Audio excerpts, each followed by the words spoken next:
Olá, ouvintes e leitores, sejam bem-vindos à nossa leitura bíblica comentada do Ictus Podcast.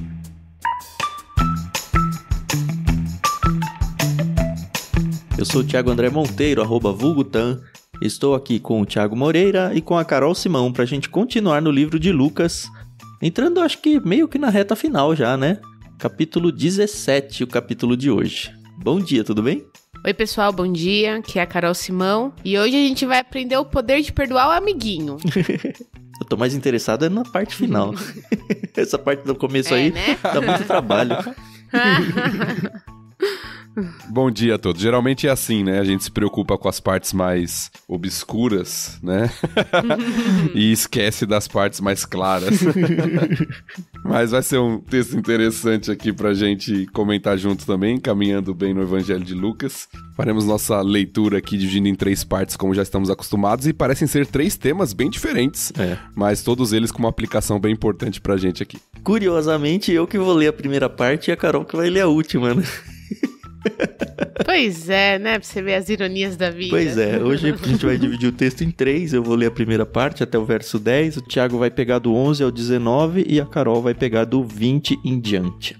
Lembrando que a gente faz a nossa leitura na NVT, que foi emprestada pra gente pela Mundo Cristão, a qual a gente sempre gosta de agradecer pelo carinho de ter emprestado a tradução pra gente. Tanto nós quanto os ouvintes seremos sempre gratos a vocês por ter dado esse presentão aí pra gente. Agradeço também a Maria Lídia por ter emprestado o álbum dela Inspiração em 3 Tons, que a gente usa como trilha sonora. E no finalzinho a gente volta para contar um pouquinho mais e fazer os convites protocolares de costume.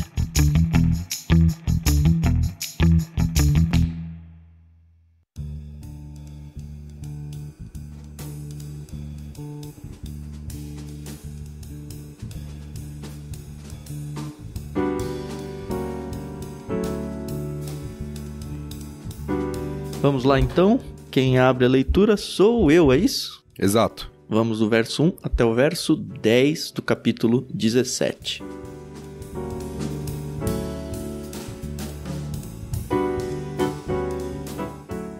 Jesus disse a seus discípulos: sempre haverá o que leve as pessoas a cair em pecado, mas que aflição espera quem causa a tentação. Seria melhor ser lançado no mar com uma pedra de moinho amarrada ao pescoço que fazer um destes pequeninos pecar. Portanto, tenham cuidado. Se um irmão pecar, repreenda-o, e se ele se arrepender, perdoe-o. Mesmo que ele peque contra você 7 vezes por dia, e a cada vez se arrependa e peça perdão, perdoe-o. Os apóstolos disseram ao Senhor: faça a nossa fé crescer. O Senhor respondeu: se tivessem fé ainda que tão pequena quanto um grão de mostarda, poderiam dizer a esta amoreira: arranque-se e plante-se no mar, e ela lhes obedeceria. Quando um servo chega do campo depois de arar ou cuidar das ovelhas, o Senhor lhe diz: venha logo para a mesa comer conosco? Não. Ele diz: prepare-me a refeição, apronte-se e sirva-me enquanto como e bebo. Você pode comer depois. E acaso o Senhor agradece ao servo por fazer o que lhe foi ordenado? Da mesma forma, quando vocês obedecem, devem dizer: somos servos inúteis, apenas cumprimos nosso dever.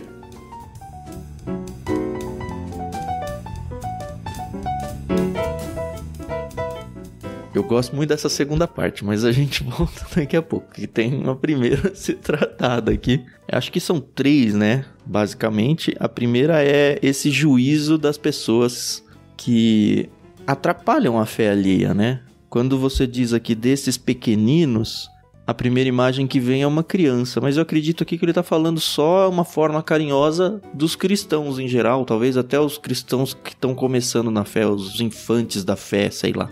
E que palavra poderosa, né? Para vocês entenderem aí o que é uma pedra de moinho. Moinho é que tinha aquelas edificações onde tinha um moinho sendo puxado por animais e tinha uma pedra lá com centenas de quilos, né? Então é um negócio que não dá para escapar.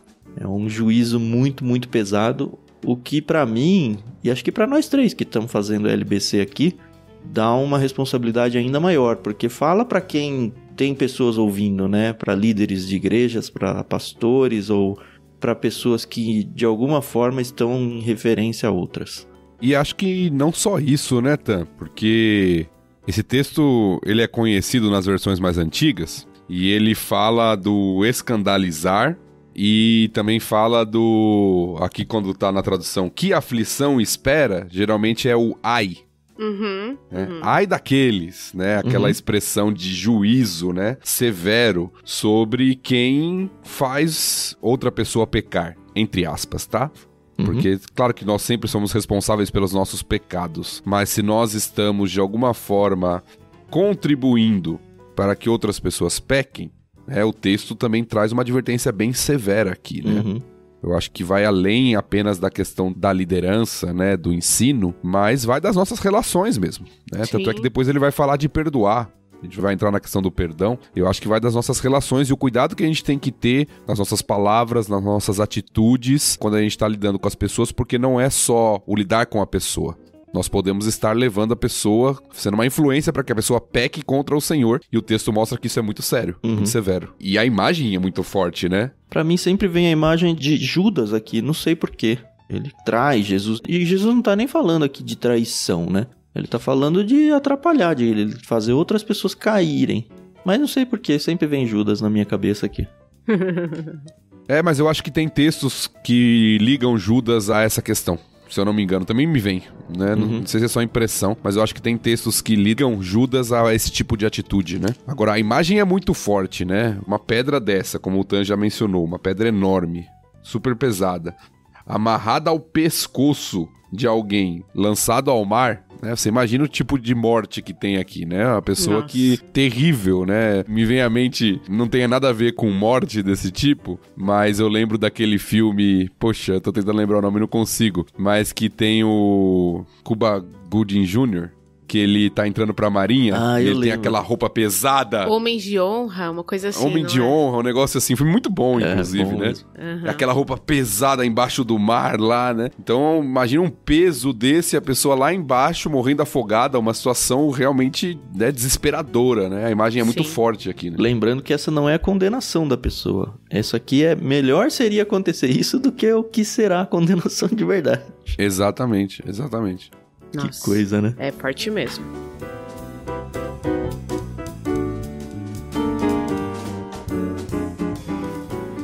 E aí o texto muda para a questão do perdão, né? É interessante, porque, ok, alguém me fez pecar. Essa pessoa, ela vai ser severamente punida por isso.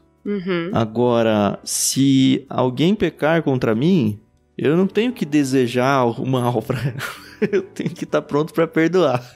Que gera um certo contraste, né, com esse início. É muito legal essa tensão, né, que o Evangelho nos apresenta, porque ao mesmo tempo que ele mostra que o pecado é sério e é tratado de maneira séria, não pode ser desprezado, nós vemos o tamanho da graça, né, de Deus para conosco e que deve estar presente nas nossas relações também. Então eu acho isso muito bonito. E se manifesta de forma perfeita e plena na cruz. Nós não chegamos na crucificação ainda. Daqui a alguns capítulos vamos chegar. Mas se manifesta de forma plena na cruz. Cristo morre na cruz porque ele está pagando por algo que tem que ser pago. O pecado não pode ser simplesmente ignorado. E também para mostrar sua graça e nos salvar. Então acho que essa tensão do evangelho ela é muito, muito bela, né? Sim.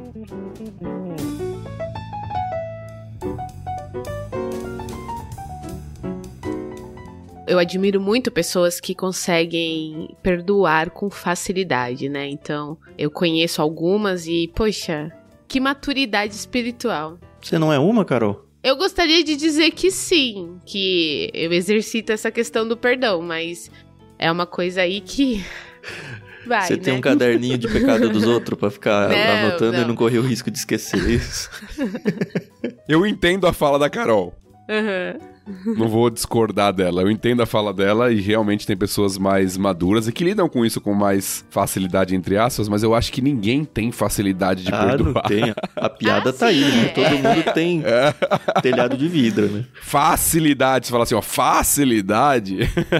Eu acho que tem gente que já amadureceu, que lida com isso, que entende melhor, mas falar que é algo fácil pra nós, o perdão, né? Eu acho engraçado, porque eu tô sempre envolvido com aulas, né, de temas de aconselhamento, tanto no seminário quanto em cursos, e a aula que dá mais pergunta é a aula sobre perdão. Porque você fala sobre as exigências bíblicas do perdão, aí as pessoas começam, mas e se Ah, mas e se tal situação? Ah, e se a pessoa fizer isso, eu também tenho que... As pessoas sempre querem arrumar uma oportunidade pra que fale pra ela, não, no seu caso você não precisa perdoar. Não precisa perdoar, Não, isso aí é muito grave, né? Depende, né? É uma blasfêmia contra o Espírito Santo, né? Que esse aí não tem perdão. Não, ou quando você pede perdão e a pessoa fala, eu tenho que perdoar, né? Fazer o quê, né? Fazer o quê? E é interessante que Jesus fala que 7 vezes por dia, que não é pra gente ficar contando, né? Ó, na 8ª já não perdoo mais. Até porque tem outros textos que diz 70 vezes 7, né? A questão é o quanto tiver. Agora, todo mundo aqui já passou por situações onde alguém te sacaneou ou te decepcionou. Você perdoou em muito pouco tempo depois. E às vezes não é nem no mesmo dia. É só alguns dias depois a pessoa te decepciona de novo e você fala, não vou ser tonto outra vez, né? Mas tinha sido só uma no dia e já estamos em outro dia aqui. É um negócio insano se a gente for pensar. É um negócio... É mais uma daquelas características do cristianismo que eu acho que é muito diferente de qualquer outro tipo de filosofia ou de outra religião. Porque é totalmente contrário à ideia de olho por olho, dente por dente, e de retaliação, esse tipo de coisa. Uhum. Pra quem tá de fora, nossa, como o cristão é tonto, né? A gente pode subir em cima dele e fazer o que quiser, porque ele tem que perdoar sempre. E talvez a gente tenha que falar um pouco o que é esse perdoar aí, aproveitar a experiência que o Thiago tem em relação a aconselhamento. E o que é perdoar? É zerar a conta da pessoa? É deixar totalmente a pessoa fazer exatamente a mesma coisa outra vez e a gente cair totalmente igual da primeira vez? É não considerar o pecado dela, mas ganhar uma maturidade e não deixar ser tão fácil que isso aconteça novamente? O que é esse negócio? Bom, vamos lá. Vou tentar ser breve pra gente não alongar aqui numa aula de 1 hora sobre perdão, né? Mas vou tentar ser breve com alguns princípios básicos. Primeiro, perdoar não é esquecer, né? Muita gente acha assim, não, quando eu esquecer, eu perdoo, né? Isso tá mais pra amnésia, né? Algo do tipo, né? Não é esquecimento desse tipo. A Bíblia até fala que Deus se esquece dos nossos pecados, mas no sentido de perdoar. Uhum. Não há um lapso de memória, um esquecimento de um Deus onisciente nesse sentido. E nem nosso. As pessoas nos ferem, nós vamos lembrar das feridas que as pessoas têm sobre nós, que as pessoas fizeram e que nós temos e sofremos de alguma forma. Então, primeira coisa, não é essa ilusão. Segundo, também não é algo meramente emocional, envolve decisão. Porque tem muita gente que fala assim, não, quando eu sentir no meu coração, eu perdoo. É algo muito comum. E a pessoa fica alimentando aquilo pro resto da vida. Sim. Alimentando, quando eu sentir que eu devo perdoar, né, quando eu não tiver mais nada contra a pessoa, e isso, na verdade, pode levar cada vez pior, porque a pessoa vai guardando amargura no coração. É. Então, perdão é uma decisão. E eu acho que a chave, pra tentar resumir a resposta, a chave para o perdão bíblico, esse texto ele é resumido, mas tem um texto maior, que eu gosto muito, em Mateus 18, que Jesus não só responde quantas vezes deve perdoar, que é o que o Tan já falou, 70 vezes 7, mas ele conta uma parábola. E é aquela parábola de um senhor que tinha um cara que devia muito pra ele, e aquele cara não tinha como pagar, e aí esse senhor resolveu perdoar esse homem que tinha uma dívida impagável, e esse homem tinha um outro conservo que tinha uma dívida infinitamente menor em comparação e não quis perdoar. Aquele que fez com ele. A parábola é muito clara, Jesus nem precisa interpretar, porque basicamente perdoar o próximo é basicamente se colocar, a gente sempre fala, né, de empatia, de se colocar no lugar do outro. Sim. Basicamente, perdoar é se colocar no lugar do outro. Em que sentido? Quando eu sofro algo, quando a pessoa me ofende, ele é o ofensor, e eu não quero perdoar, é por quê? Porque eu acho que ele não merece o meu perdão. Agora, quando eu me coloco no lugar do ofensor, eu lembro o quanto eu preciso de perdão. E se colocar no lugar do outro não é fictício, porque todos nós somos os ofensores. Essa é a grande questão. Que dependemos do perdão de Deus, né? Exatamente, a gente fala assim, o Tan acabou mencionando isso, as pessoas sempre falam isso. Então o cristão vai ser trouxa então, porque toda vez que a pessoa pecar contra ela, ela vai perdoar. Imagine se a gente usa o mesmo raciocínio pra gente. Nossa. Então Deus vai... ser trouxa. Eu nem gosto de usar esse termo, parece ofensivo, né? Porque quantas vezes eu peco contra Deus? 70 vezes 7, né? No mesmo dia. Então, e é o que Deus faz comigo. Então, basicamente, perdoar é entender o que eu recebi. e fazer igual, né? Por isso que a Bíblia sempre liga: perdoar uns aos outros como Deus em Cristo vos perdoou. A relação é sempre com a atitude de Deus para conosco. Quando eu tiro isso da questão, olho só no relacionamento, eu vou ter muita dificuldade de perdoar. Porque eu vou olhar pra pessoa, vou achar que ela não merece, vou achar que eu sou superior que ela, vou achar que ela tá abusando. Quando eu tiro Deus da jogada, eu não perdoo. Agora, quando eu lembro o que eu faço para com Deus, como Deus é gracioso para comigo, aí fica mais fácil de eu refletir isso nos meus relacionamentos. Pra mim, essa é a chave. Eu falo, claro que eu perdoo. Deus me perdoou de um negócio muito maior. Exatamente, da dívida impagável.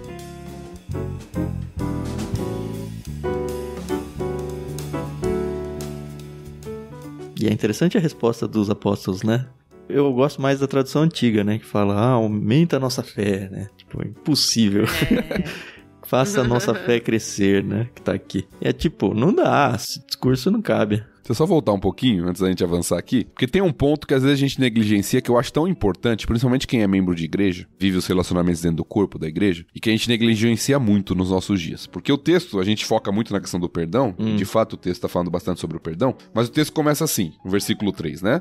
Se um irmão pecar, repreenda-o, e se ele se arrepender, perdoe-o. Essa primeira parte é muito negligenciada nos nossos dias. Verdade, né? Que a gente perdoa sem a pessoa pedir perdão?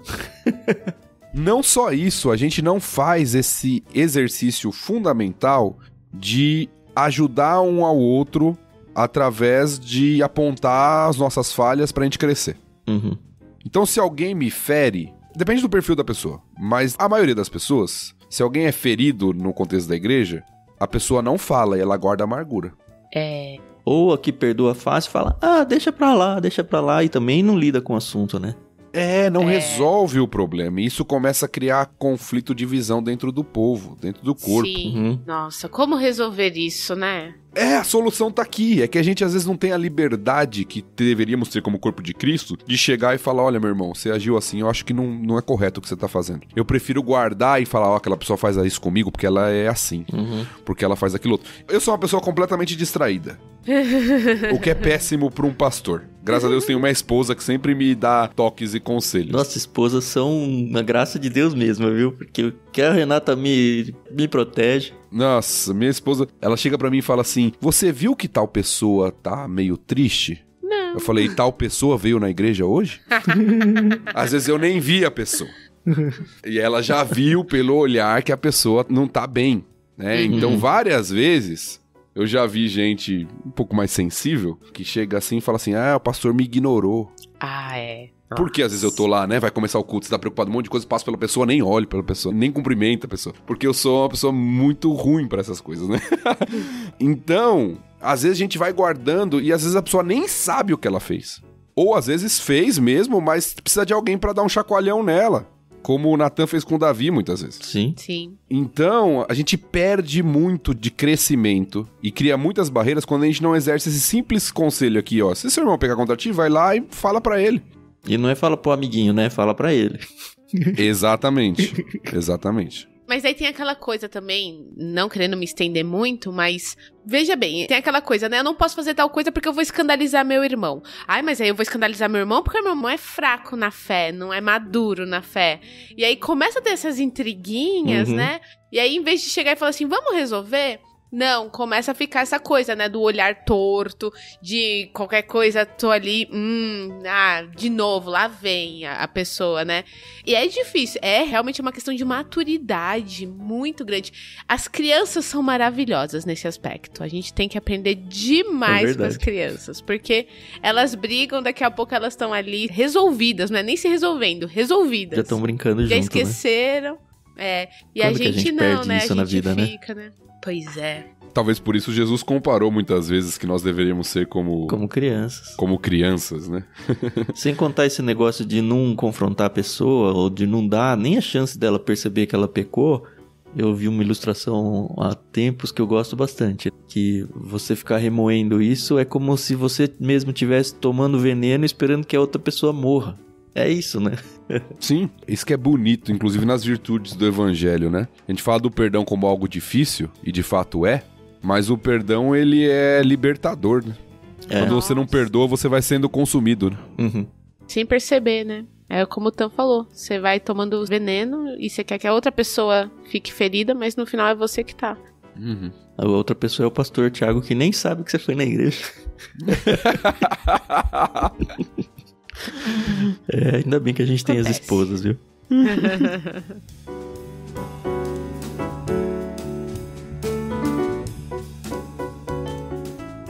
Bom, os apóstolos ficam desesperados porque falam, é impossível, eu não consigo esse negócio aí, você tá viajando. E aí Jesus dá uma bordoada neles, né? Você falou, ó, a gente já falou do grão de mostarda, né? Que é um cisquinho. Uhum. É muito louco essa ilustração, né? Toda vez que Jesus dá essas ilustrações, sempre fica um negocinho assim atrás e fala, cara, será que... Eu sei que é uma hipérbole e tudo, mas 100% de certeza que não podia ser literal, sabe? Será?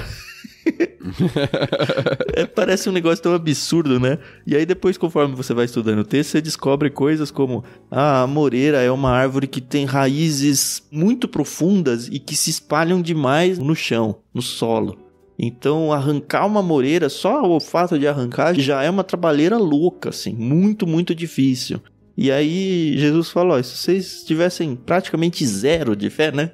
Vocês mandariam uma árvore, que já é um negócio surreal, né? Levantar e se plantar no mar, e ainda mais uma moreira, que seria mais impressionante ainda, né? Quando eu leio esse texto, eu tenho uma recordação de infância, porque meu avô, que morava no interior, já falecido hoje, ele tinha uma moreira. Ah, que legal. E a gente subia na moreira pra ficar comendo amora, né? Uhum. Na infância. Então eu lembro uma árvore realmente com várias raízes profundas, né? Extensas. Sim. Tanto é que teve ele tinha uma plantação no fundo e aí o quintal um pouco mais pra cá. E teve uma época que até o quintal começou, né? Os azulejos começaram a ser danificados porque a moreira foi indo, né? Vai indo. As raízes foram indo. Que legal. Legal que não era seu, né? Uma recordação de infância da moreira que era muito gostosa, inclusive. Eu gosto muito de amora. Ficava com a mão toda vermelha. Assim. Né? Tinha no SESI, eu comia muito. Voltava com a roupa, nossa, minha mãe ficava brava aqui. Sujava toda a camiseta branca. Mas eu entendo de fato que é uma hipérbole. Sim. Que Jesus está fazendo, evidentemente. Mas, se a gente for pensar na fé, é que a gente pensa nesse texto muito da perspectiva do super-herói, né? Exato. Não, é porque o paralelo pra mim é Jesus mandando a árvore se secar, né? E de fato, lá não foi hipérbole, lá aconteceu. Sim. E aí eu fico, obviamente ele é Deus, né? Eu não tenho o poder de Deus. Mas será que ele exerceu o poder de Deus lá? Ou só porque ele tem uma fé maior e eu não tenho, eu não consigo fazer um negócio desse, sabe? Mas assim, não leva a nada esse tipo de discussão, tá? É só nóia da minha cabeça mesmo. Por favor, não abracem isso. Mas o que eu tô querendo dizer é que a gente pensa na fé e no resultado da fé por causa desse texto, da ilustração que Jesus usa nesse texto, como se fosse um poder de super-herói. Uhum. Que é um perigo. Bom, se eu tiver fé, então agora eu vou fazer tipo... voar. Que nem a Eleven aqui com a minha mão e vou derrubar as coisas, né? Sim. Vou abrir o mar igual aqui Moisés. ao meu redor, né? Isso, vou fazer coisas espetaculares, super poderosas e miraculosas. Tem até uma ilustração, não sei se quantos conhecem, mas daquele soldado que foi capturado pelo exército inimigo. E aí o general fala... Faz esse carro ligar aqui. Se o seu Deus é o Deus Todo-Poderoso, faz esse carro ligar. E aí o rapaz ora, e aí liga o carro. E aí o general se ajoelha chorando e vai ver, o carro não tinha nem motor. Eu já vi Foi isso. a fé. Mas é bem esse sentido mesmo quando você pensa nessa questão da fé, né? Eu vou ganhar superpoderes, né? Só que a gente esquece que, de fato, e a gente sabe que não é a fé humana, é a graça de Deus para conosco. Mas a gente tem que entender que a salvação é mediante a fé. Uhum. Então, o que a fé providencia é um milagre muito maior do que esse aqui. No texto seguinte que a gente vai ler, que um leproso samaritano é curado e fala no final que a fé dele o curou ou o salvou, a gente vai chegar lá. Uhum. O milagre é muito maior do que a moreira ser lançada no mar, entende? Uhum. Um pecador, um morto espiritualmente, ser salvo é um milagre muito maior do que esse aqui. Então é claro que é uma hipérbole, mas é que a gente sempre pensa nessas questões espetaculares, mas a gente esquece do milagre da fé que já existe em nós. Bem da hora.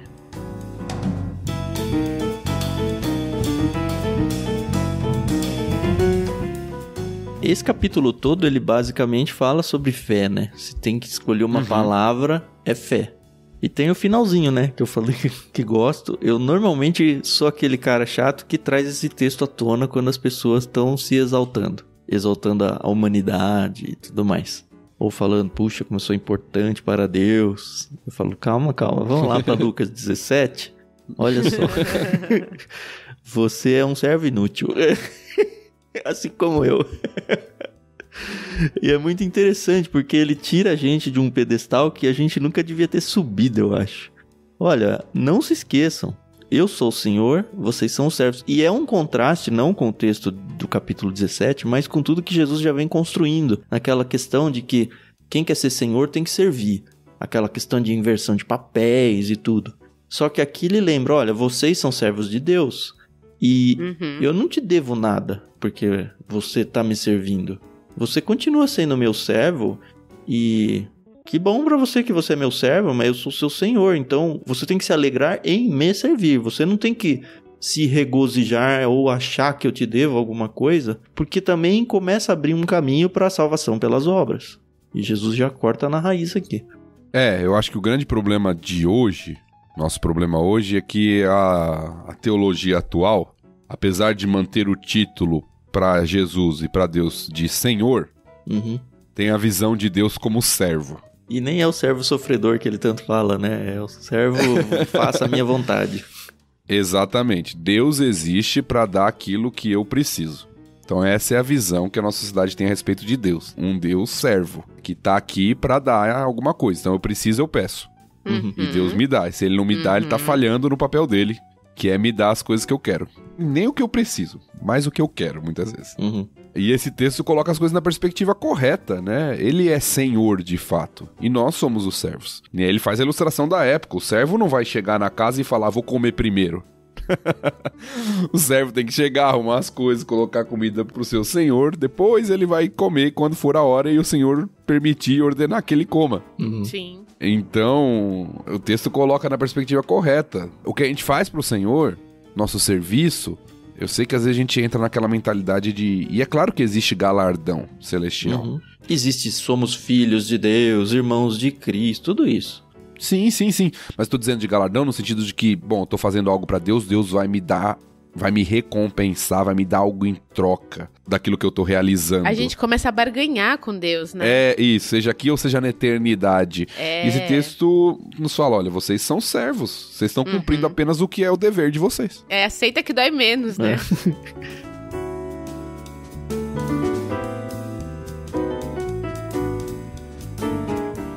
Eu acho interessante esse negócio de galardão, porque demorou muitos e muitos anos pra alguém me explicar o óbvio.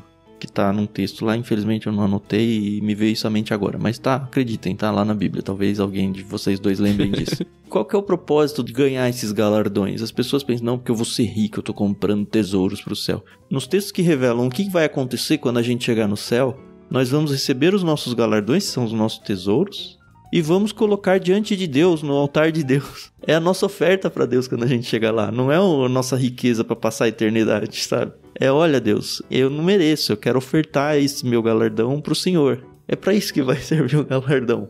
Então, quando me falaram isso, resolveu assim muita coisa, até uma certa ganância espiritual, se é que eu posso dizer isso, no sentido de que não, eu quero me tornar rico lá no céu, então deixa eu fazer as coisas aqui porque o meu salário tá engordando lá. E quando chegar lá eu vou ter uma conta corrente grande. Não é pra isso.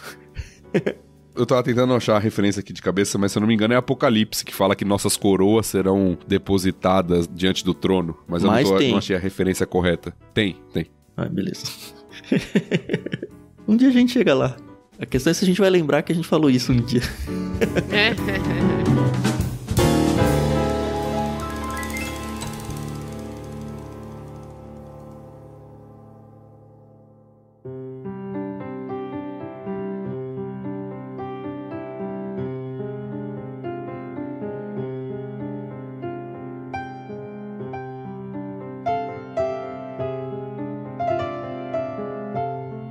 Tá legal pra caramba esse episódio, hein?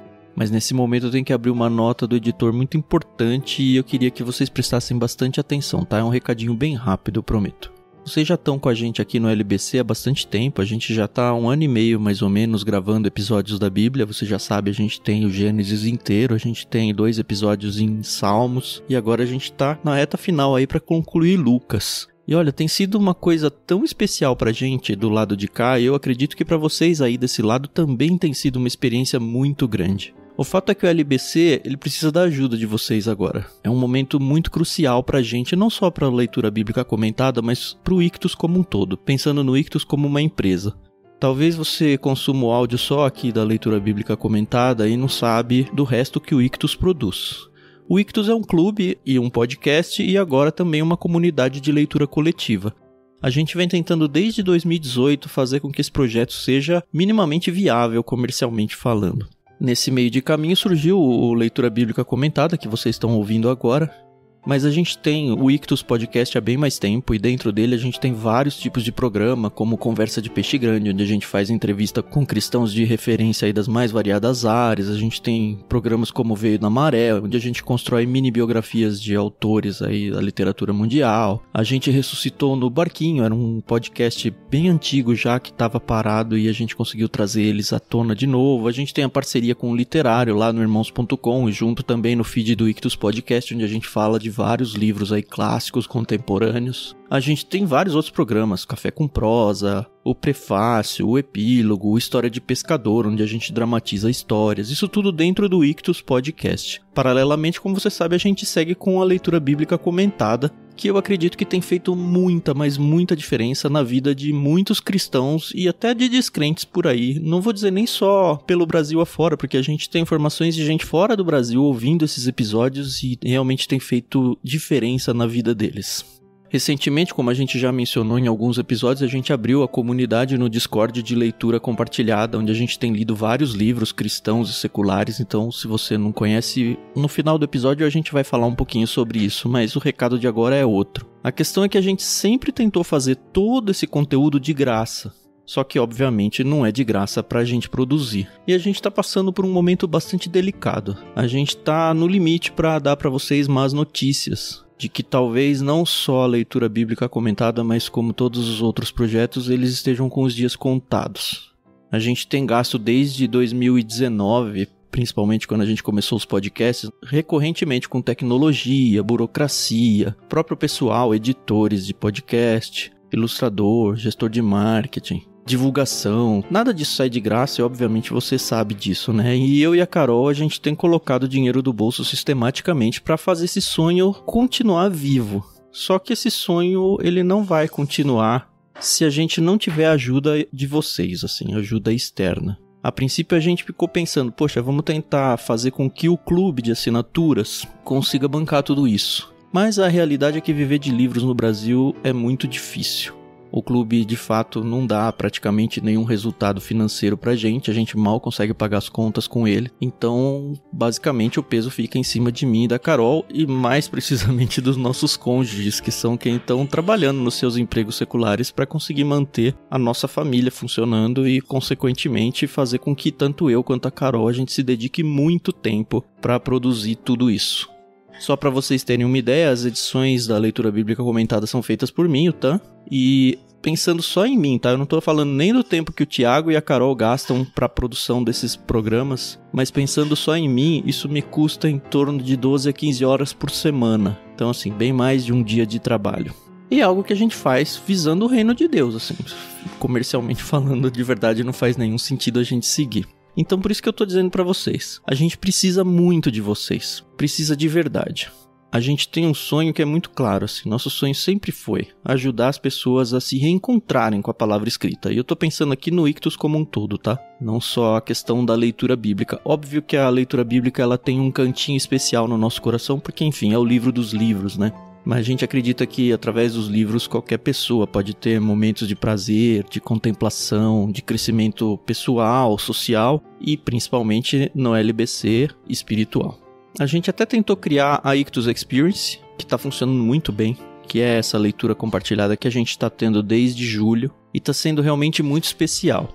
E a gente quer fazer com que aquela experiência, assim como tudo que a gente entrega no Ictus, seja uma experiência gratuita, porque as pessoas possam ter a oportunidade de entrar nessa comunidade e desenvolver seu hábito de leitura, ler junto com a gente, de fato aproveitar isso. Inicialmente a gente até pensou em cobrar para fazer essas leituras junto com vocês, ou cobrar para participar de live, esse tipo de coisa, como a maioria das pessoas faz aí na internet, vende curso, constrói mentorias e tudo. Só que talvez a gente não tenha tino comercial, mas a gente acredita diferente, né? A gente sempre pensa, poxa, será que a gente não consegue entregar isso tudo de graça para edificar na vida das pessoas? Será que a gente não consegue fazer diferente do que o mundo faz? Será que a gente não pode pelo menos tentar manter esse sonho nosso acessível para todo mundo, mesmo para quem ainda não consegue ajudar a gente?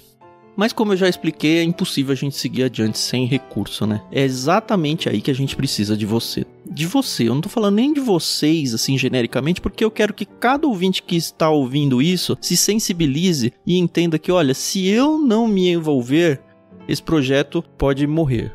E puxa, vai ser tão difícil pensar, principalmente na leitura bíblica comentada, que isso pode acabar, sabe? Tantos e tantos depoimentos que a gente recebe toda semana de pessoas que realmente têm se reencontrado com Cristo, têm se reencontrado com as suas igrejas, têm ajudado nos seus problemas familiares.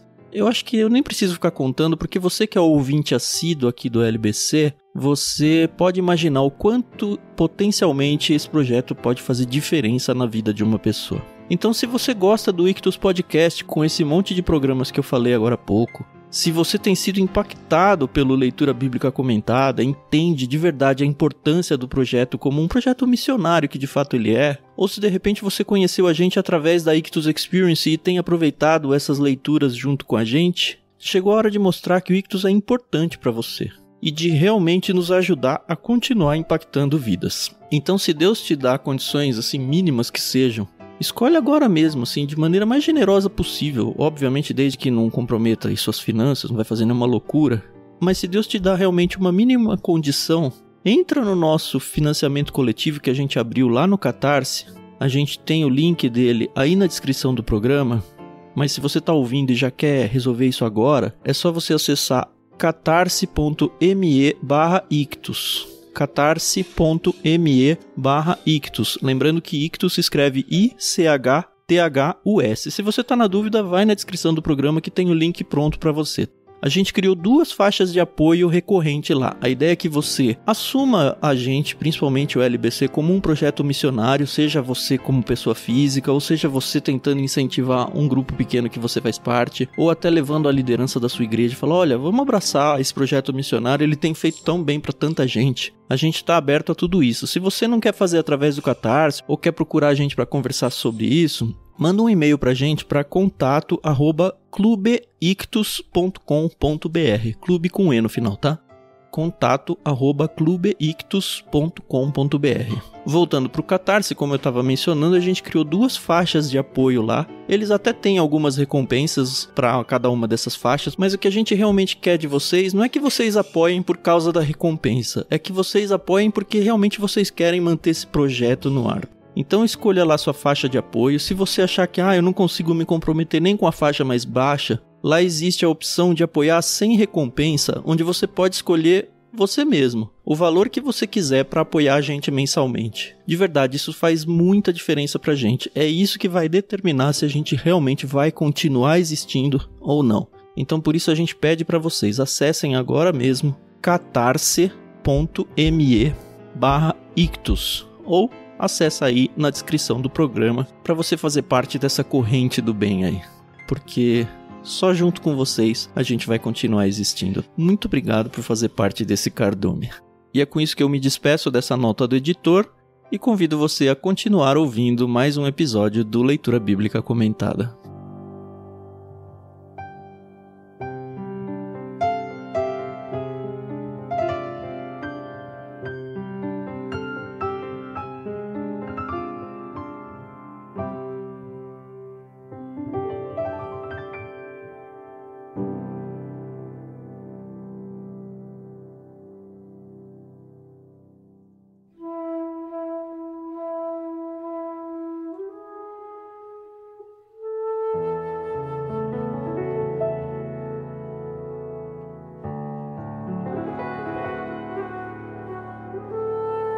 Muito bem, acho que a gente já gastou mais de meia hora e nem virou pra segunda parte ainda. Tá na hora, né?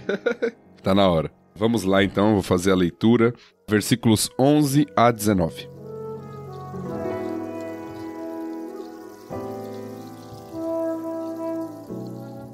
Dirigindo-se a Jerusalém, Jesus chegou à fronteira entre a Galiléia e Samaria. Ao entrar num povoado dali, 10 leprosos, mantendo certa distância, clamaram: Jesus, mestre, tenha misericórdia de nós. Ele olhou para eles e disse: Vão e apresentem-se aos sacerdotes.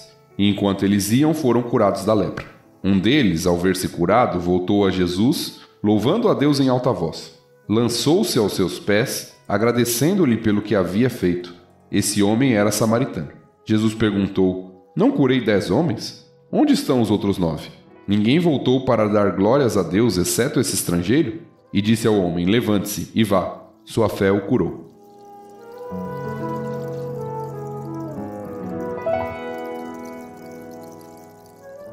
Eu gosto de pensar que eu seria o homem que voltaria pra agradecer, mesmo sabendo que muito possivelmente não. Que beleza, hein, Carol? É sinceridade, é isso aí. Entendeu? Acho que a gente ficaria tão empolgado de estar curado que ia querer fazer outras coisas, né? Viver uma vida que estava perdida. E é interessante que esse que voltou parece que ganhou mais do que os outros 9, né? Porque os outros 9 aparentemente ganharam a cura física. Esse que voltou ganhou a física e a espiritual, né? É o que o salvou. Eu não gostei desse "a sua fé o curou", eu acho que... Assim, o texto grego, ele dá abertura para ser os dois, o curou e o salvou. Mas eu acho que o contexto pede tanto mais um salvou aqui do que curou. Enfim, a ideia é que você foi salvo. Você voltou e você se rendeu a mim, né? Concordo com o Tan. A palavra que é usada para salvação nas escrituras... Para quem estuda teologia, né, já estudou soterologia, por exemplo, é a palavrinha que dá origem a esse termo. Ela pode se referir à cura física ou à salvação espiritual. Tá bom? Certo. A palavrinha, de fato, pode ser traduzida como curou. Não está errado, literalmente falando, mas eu também achei que a NVT não pegou a ideia aqui do texto. Até porque os outros 9 também foram curados, né?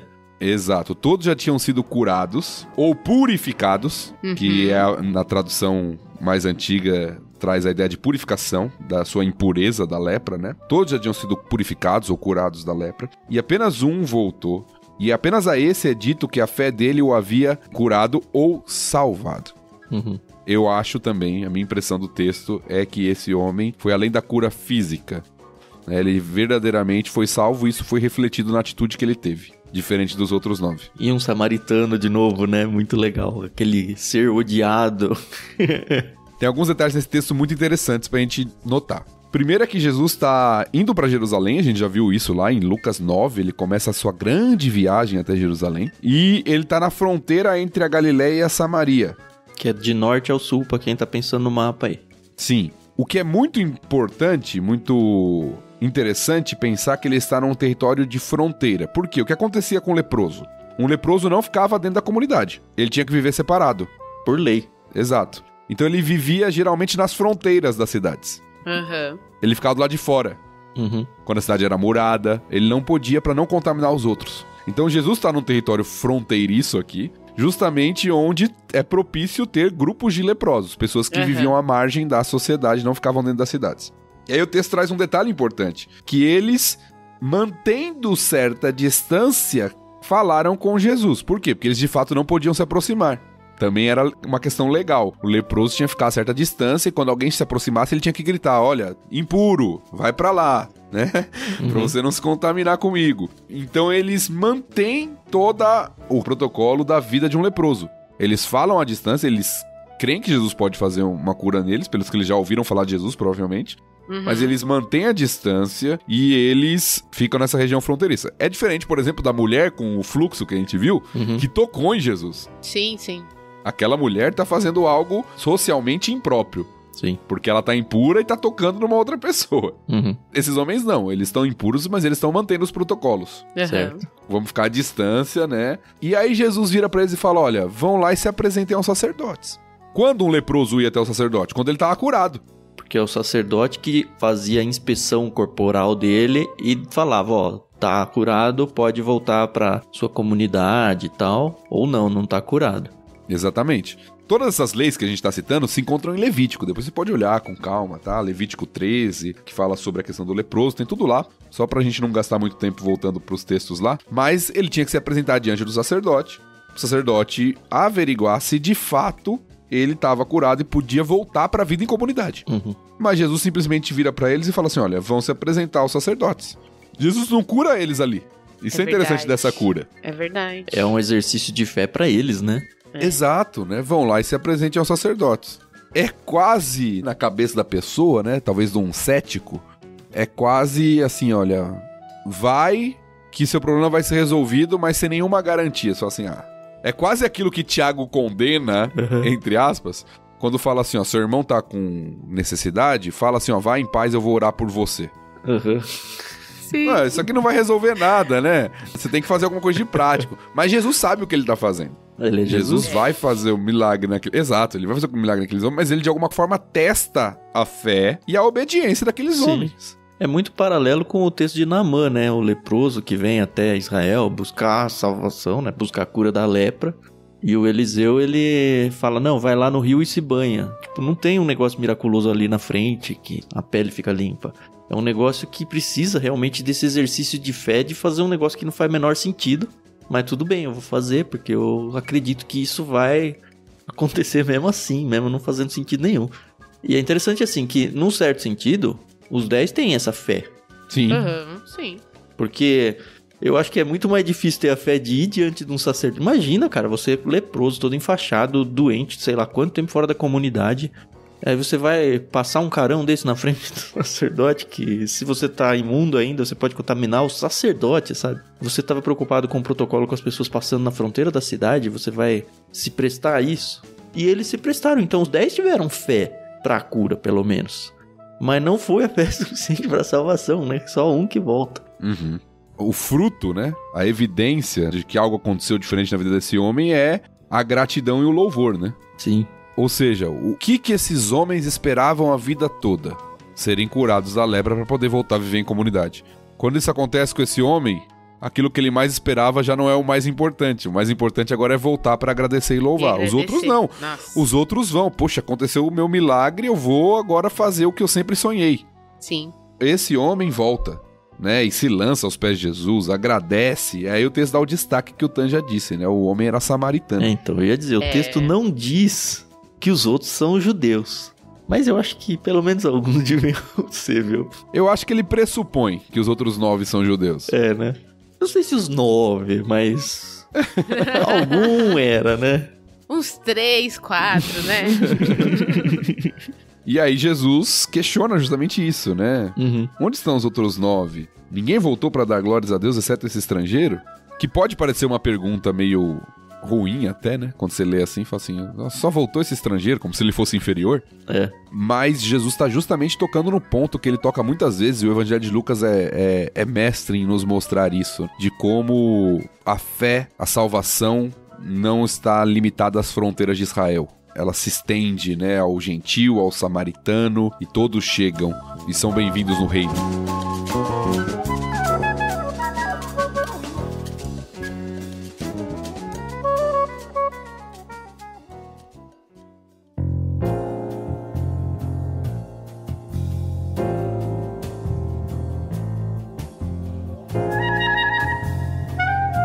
Legal, então vamos virar pro último trecho, que tem o potencial de dar alguma conversa interessante aí. Vamos ver pra onde vai. Vez da Carol de ler, né? A gente vai agora até o final do 20 em diante. Isso aí, então bora lá.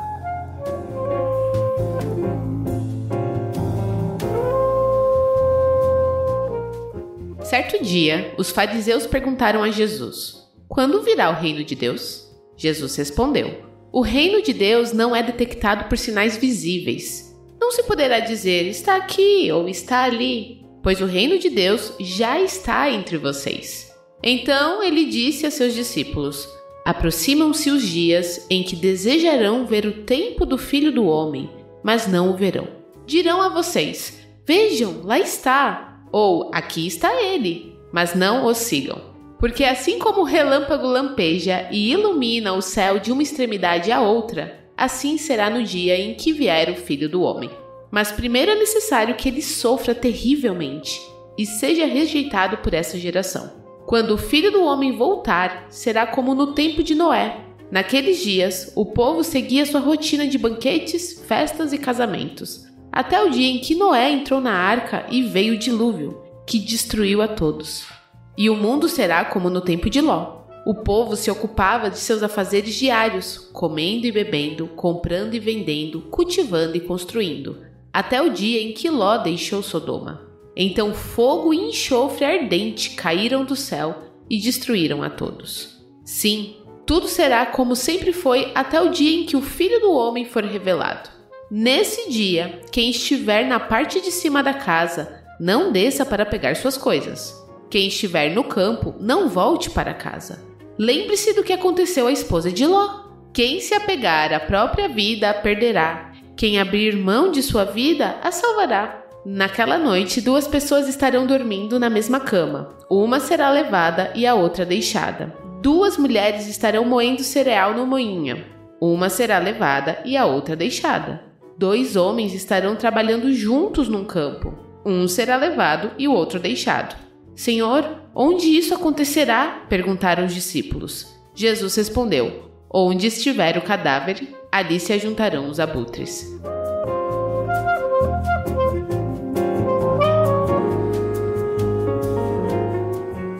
Gente, que enigmático, né? Nossa. É um texto complicado, né? Porque tá falando de profecias de coisas que não aconteceram e a gente só tem que acreditar, e ela, apesar de ter muitos detalhes, ela não é super clara, né? É Jesus respondendo a uma pergunta.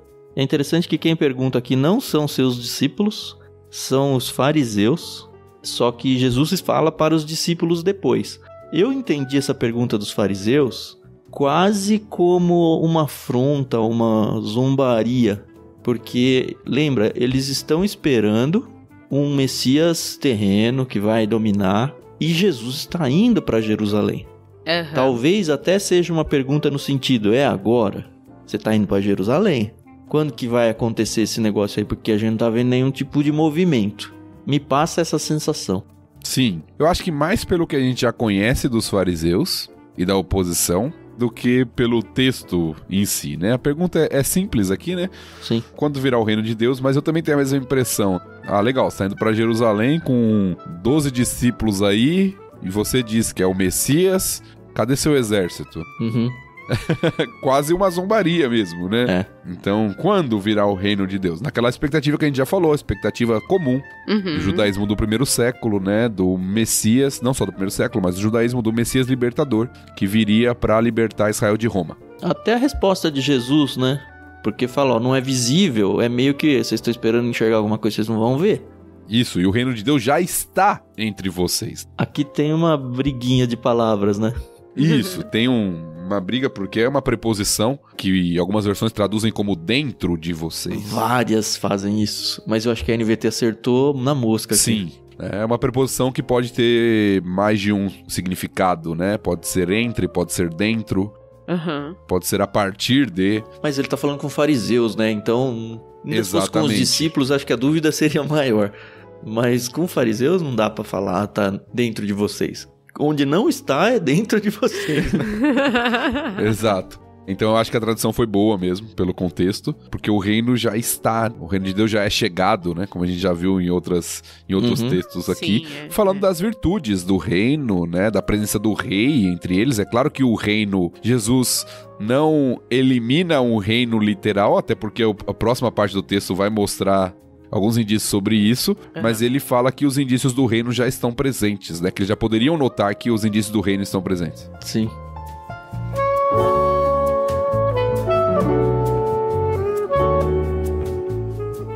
E aí ele muda o discurso para os discípulos, né? E ele explica. Porque aparentemente os discípulos estavam juntos ali, né? Eles estão indo para Jerusalém. E acho que é uma dúvida deles, né? Esse texto é um texto paralelo. E eu acho que o mais completo está lá em Mateus, no capítulo 24, porque o discurso de Jesus é muito maior lá. Muito, muito maior. Ele dá muito mais detalhes. Mas eu acho que a gente pode ficar só nessa informação e os curiosos dão um salto pra lá pra ler tudo lá, porque um dia a gente vai chegar em Mateus 24 e vai lidar com o texto como um todo. Mas é importante você ler, talvez, os 2 textos ao mesmo tempo. Isso, lá em Mateus, o capítulo é maior, né? É chamado Pequeno Apocalipse de Mateus, né? Então, Mateus capítulo 24 tem 51 versículos. Uau! Que vão falar sobre isso. Mas o que dá pra tirar de informações certeiras aqui? Acho que a primeira informação que Jesus dá é o cuidado com os falsos messias. Jesus começa falando para os seus discípulos, alguns vão falar, olha, o Messias está aqui, não o sigam, tomem cuidado. Nem vai lá ver, né, ele fala. Então, porque aí ele dá um indício, né, o texto que a Carol leu. Como o relâmpago que ilumina o céu de uma extremidade à outra, do oriente ao ocidente, como dizia a música e as versões mais antigas, assim será no dia em que vier o Filho do Homem. Que é interessante, né, porque Filho do Homem é uma designação que Jesus dá para ele mesmo constantemente. Sim, é verdade. E Jesus tá lá com os discípulos. Fala assim, mas... Eu fico imaginando a confusão na cabeça dos discípulos que ainda não entendiam plenamente o que aconteceria, né? Sobre morte, ressurreição, segunda vinda, né? Tudo isso que pra gente é muito claro hoje, pros discípulos ainda muito confuso. Mas como assim o Filho do Homem vai vir? No céu ainda, né? Como relâmpago. Exato, né? Se ele já tá aqui, né? Pra eles certamente deveria ser muito confuso. E aí Jesus diz, mas primeiro é necessário que ele sofra terrivelmente e seja rejeitado por essa geração. Então Jesus aqui ele prenuncia seu sofrimento, sua morte, seu retorno e o cuidado que os discípulos devem ter para não se confundir com falsos messias que viriam, que também era algo muito comum no primeiro século ali do judaísmo. Muitas pessoas que se apresentavam como messias. Jesus não foi o único que se apresentou como messias. A gente sabe que Jesus é um messias verdadeiro. Mas tiveram outros que se apresentaram como messias que não eram verdadeiros. E vão ter muitos mais, né? Já tem hoje em dia, né? Mas acho que vão ter cada vez mais.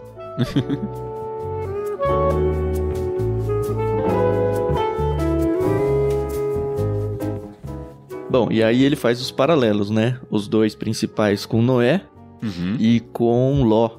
No sentido de que, beleza, a vida tá tudo bem, tudo seguindo como se Deus nem existisse. E aí, de repente, pá, vem a tempestade e não dá tempo de entrar na arca mais. Vem a chuva de fogo e não dá tempo mais de fugir da cidade. E é assim que vai ser a volta de Cristo. A gente vai estar vivendo normalmente suas vidas aí. E de repente, blá, vai cair tudo. O mundo vai virar de ponta cabeça. Os 2 paralelos têm os mesmos pontos de contato aqui, né? Isso. A normalidade da vida, entre aspas, e o juízo subsequente. E iminente e imediatamente, assim, né? Sim. E é interessante essa exortação, eu não queria usar essa palavra que é muito velha, né? Mas enfim, é interessante Jesus instando as pessoas para que, sejam rápidos, não fiquem demorando pra fazer as coisas quando esse momento chegar, nem volta pra dentro de casa pra pegar um casaco e que eu li os 2 textos muito, tipo, lá em Mateus ele fala, ore pra que não seja no inverno, ore pra que as mulheres não que você não esteja grávida, porque vai ser um negócio de vamos, corre, que é agora, né? E é interessante porque ele faz, quando ele dá essa advertência, ele faz o paralelo com a mulher de Ló. Que ficou moscando, né?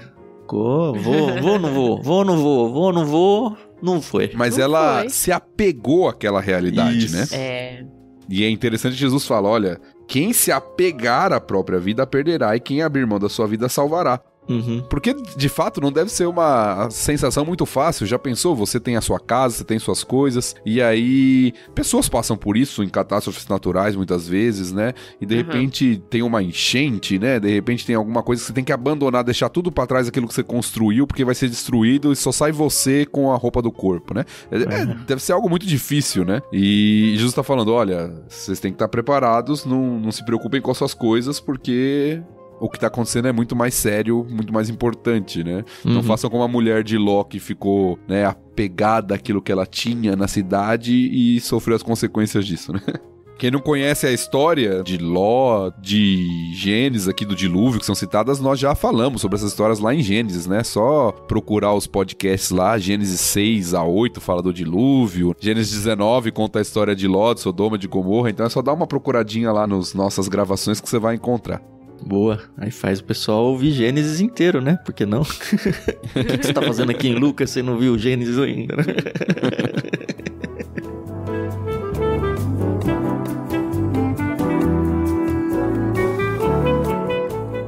Mas aí a partir do verso 34, vem o texto que confunde um pouco, né? Naquela noite, 2 pessoas estarão dormindo na mesma cama, uma será levada e a outra deixada. E aí isso aí vai se repetindo em vários contextos, né? Uma será levada e outra deixada. E assim, em situações cotidianas da vida deles lá, né?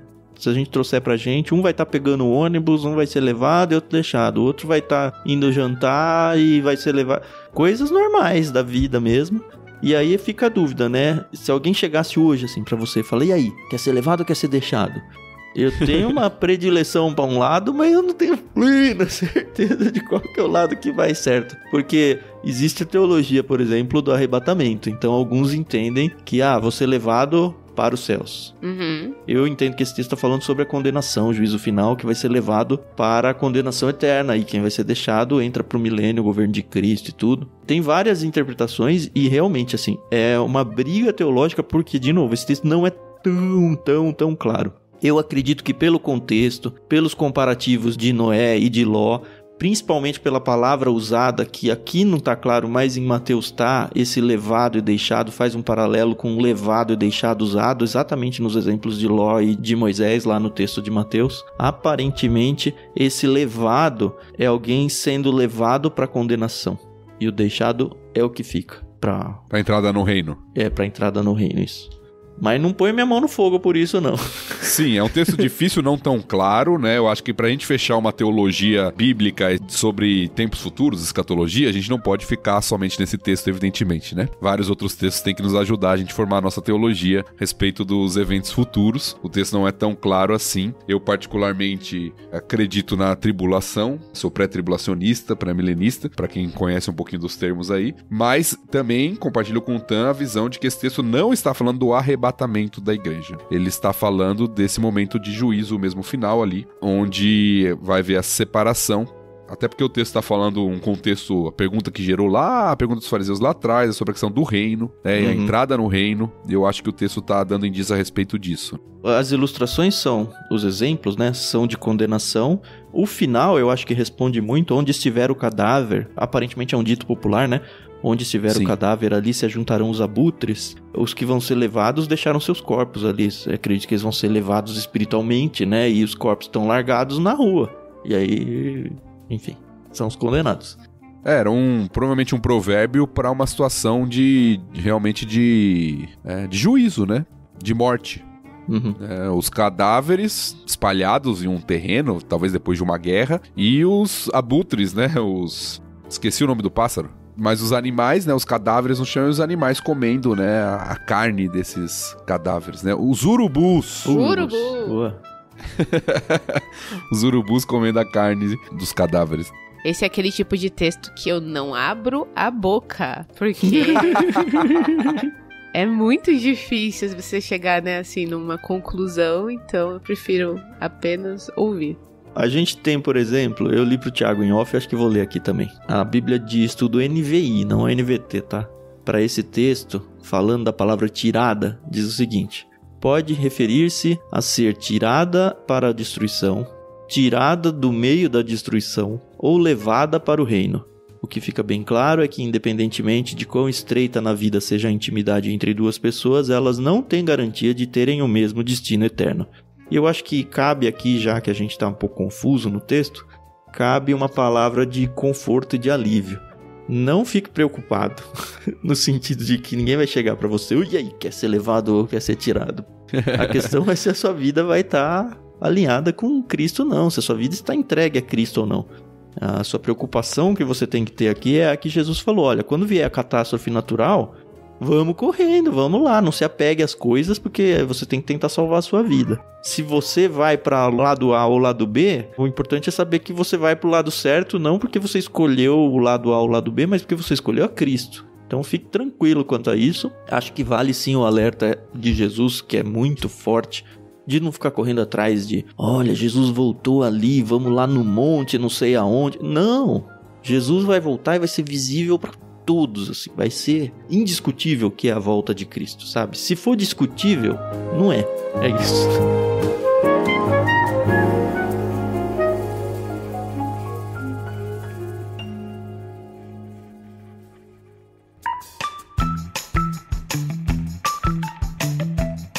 Muito bem, acho que podemos ir finalizando o programa de hoje. Um texto que eu tava um pouquinho ansioso, um pouquinho com medo. O episódio passado foi um texto difícil, esse de 17 difícil também, mas um difícil diferente, vocês que ouviram os dois perceberam. Mas a Bíblia é isso, né? A gente lida com textos, as pessoas acabam tendo conclusões e construindo teologias um pouquinho diferentes aqui e ali. E eu acho que a gente tem que exaltar sempre e incentivar muito o respeito entre as partes. Porque não é porque o Tiago acredita, sei lá, ele falou aí de alguns termos teológicos, nessa linha teológica e uma outra pessoa não, que um vai pro céu e outro vai pro inferno, sabe? A fé nossa está fundamentada no mesmo Cristo. Amém. É óbvio que tem doutrinas muito bases, assim, das escrituras, e ali sim acredito que existe sim uma diferenciação entre, de fato, entender o evangelho ou não, mas a salvação em si não está amarrada em ser pré ou pós-tribulacionista, milenista, esse tipo de coisa. Isso aí sim. É só o ser humano falho e limitado tentando lidar de uma maneira mais honesta possível. Eu realmente acredito que todo lado é super honesto com os seus estudos e as suas interpretações. E eu acho que lá no céu vai ter ninguém que acertou 100% na mosca todos os assuntos. Com certeza. A gente vai estar junto com Cristo lá, rindo e se alegrando por estar lá e rindo das bobagens teológicas que a gente acabou de fazer ao longo da nossa vida toda. Então respeita o seu amiguinho do lado, respeita o seu irmão em Cristo que não acredita exatamente como você, ele não é um herege por causa disso, tá? Entenda isso. E a gente não quer nunca plantar isso. Óbvio que eu tenho a minha posição teológica, a Carol tem a dela, o Thiago tem a dele. E como é a gente que apresenta esse programa, a gente vai apresentar com mais veemência, até naturalmente, aquilo que a gente acredita. E tá aberto espaço, por exemplo, no nosso Telegram, para as pessoas irem lá, conversar, tirar suas dúvidas, tentar entender por que a gente acredita desse jeito e por que não acredita de outro. E não só nós três, mas as outras pessoas estão o tempo todo lá. É um espaço respeitoso, não agressivo, onde as pessoas podem bater papo e discutir. Discutir é uma palavra até pesada, né? E conversar sobre a Bíblia. Aproveita então esse espaço que a gente oferece lá. Se você quiser fazer parte, é só acessar t.me/leitura bíblica comentada, tendo o aplicativo do Telegram instalado. E lembrando que a gente tem lá o nosso servidor, uma comunidade no Discord, onde a gente emenda leituras junto com todo mundo e leituras programadas, a gente organiza cronogramas, faz encontros. Então, se você gosta de ler, ou se você gostaria de ter o hábito de leitura e livros cristãos, livros seculares, é um espaço que você precisa estar, um espaço que tem crescido bastante, tá uma delícia conversar com vocês lá. A gente conversa sobre os podcasts lá, conversa sobre livros, faça parte, tem na descrição do programa aí, tá? Tem no nosso site também, procura lá por Ictus Experience, que vai levar você pra dentro da nossa comunidade no Discord. Acho que é só, né? Esqueci alguma coisa? Não, acho que é só tudo isso. Muito bem, então se aproxime da gente. Não se esqueça que a gente tem os nossos planos literários lá no Clube Ictus.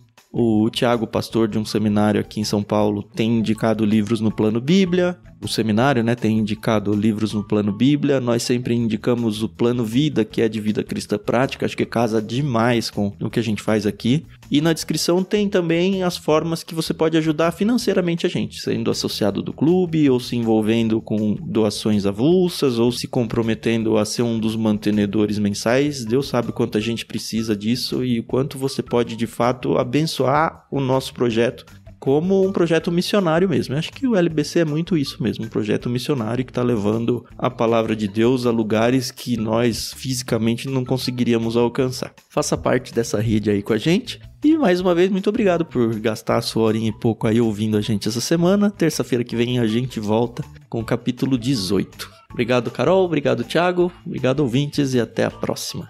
É isso aí, pessoal. Muito obrigada. A paciência e a audiência de vocês é fundamental. E a gente se ouve no próximo episódio. Até mais.